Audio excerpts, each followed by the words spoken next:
Como la jefa. God damn, Griselda. Question, is it weird for me to say that I'm oddly very proud of Sofia Vergara? She was often regarded as just another pretty face or a trophy wife, but instead, in this series, she takes the whole concept of being overlooked and flips it on itself. I would say one reason why Sofia eats up this role is the fact that it mirrors her real life to a certain degree. Both Sofia and Griselda are both pretty faces meant to be seen, not heard. Both are underestimated, and both have a deep-seated need to prove themselves. Sofia was a producer for this show and fought hard for the lead role. There was some minor controversy when it was announced that she would be getting the part because could she really play it? This is such a massive departure for her. And I'm happy to say she did an amazing job. Griselda opens the show injured, quickly collecting her sons and going to Miami to get away from her husband. This act of caring for her kids and trying to be strong for them is nothing if not endearing. On a personal note, I come from a family of strong-willed women. In Griselda's need to provide, move forward, and protect her family, I see my mother. I see my sisters. I see my wife. I see strength. As the show progresses, we see Griselda having to overcome obstacle after obstacle, and I have to imagine if she was a guy, she would have been seen as someone with a lot of upside, with a lot of potential, with a lot of drive. But instead, they just look at her as an obstacle to be overcome. Hell, it's arguable that she just wanted to sell the first kilo to start a new life.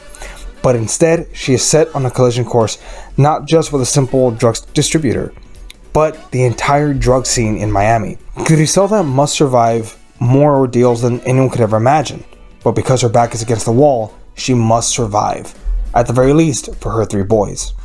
Now, to this, I'd also say there's some part of her that wants to do this. There's some part of her with a thirst to prove herself. She wants to show that she can do it. Over the course of the story, she earns the nickname of the godmother because she grants wishes, sharing the wealth with her people. She's not selfish. She does not rule people with fear, but instead endears them to her side. She calls on her people as undesirables and the castaways, people who will take the American dream for themselves, and in that, she buys loyalty that fear never could. I'd say up until episode 5, she does everything right. Technically speaking, while she does order the death of a star witness in a murder, she brilliantly sets up a chessboard, making it so that she is the undisputed queen of Miami, and that she will keep the war going as long as she has to until she is acknowledged. This happens, but at great personal cost. Many of Griselda's close friends that have kept her grounded and humble are killed. On this warpath, Arturo and Carla are shot and beheaded. This is where I'd say everything falls apart. Let me also be very clear about this. This show does not glorify the world of drugs. If anything, it shows her rise, but it very much shows her fall. And unfortunately, it's a very long one. Victory has defeated Griselda, as she is now unraveled and surrounded by people who only want. She becomes paranoid and lashes out at people who love her the most. Her sons, once humble and good-natured young men, are man babies who can't control themselves.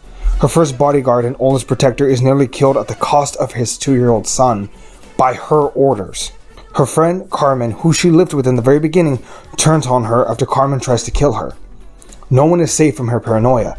This massive implosion results in her mostly winning, but it's a hollow victory. While Griselda evades a long-term prison sentence, she orders the death of Dario, her third and probably closest lover, a man who loved and believed in her when no one else ever did. Right before she is set to be released, her 3 oldest sons are killed in various ways. We see an older and ravaged Griselda on the beach looking upon her 3 boys before the corruption that took them. The story ends with an acknowledgement of her freedom and her death. It's easy to see the influences that come from other material, specifically Scarface. Not just the people of Colombia, but the music and the shots as well. Listen to the score from Scarface and then Griselda's soundtrack.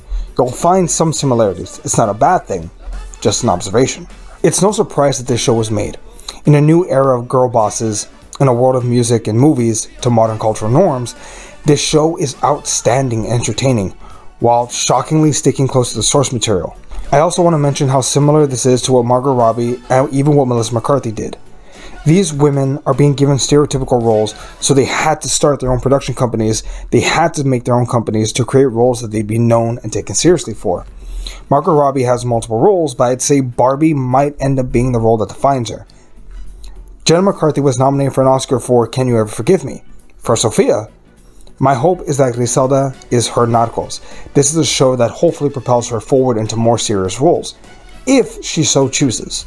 This show is a win, and I know people will look at Sofia Vergara more than just simply someone to look at. While Modern Family worked well to destroy those tropes of the trophy wife and the stereotypes around Sofia, this show shatters any expectations of what I, and I'm sure most people, thought of her. From Four Brothers to now, absolutely remarkable. This show's an A from me, and definitely worth watching and rewatching. But what did you think? Go ahead and let us know down below. We'd greatly appreciate it. And we'll catch you all next time. We'll see everybody. We're gonna make the big money for ourselves, for our families, and keep what is fucking ours.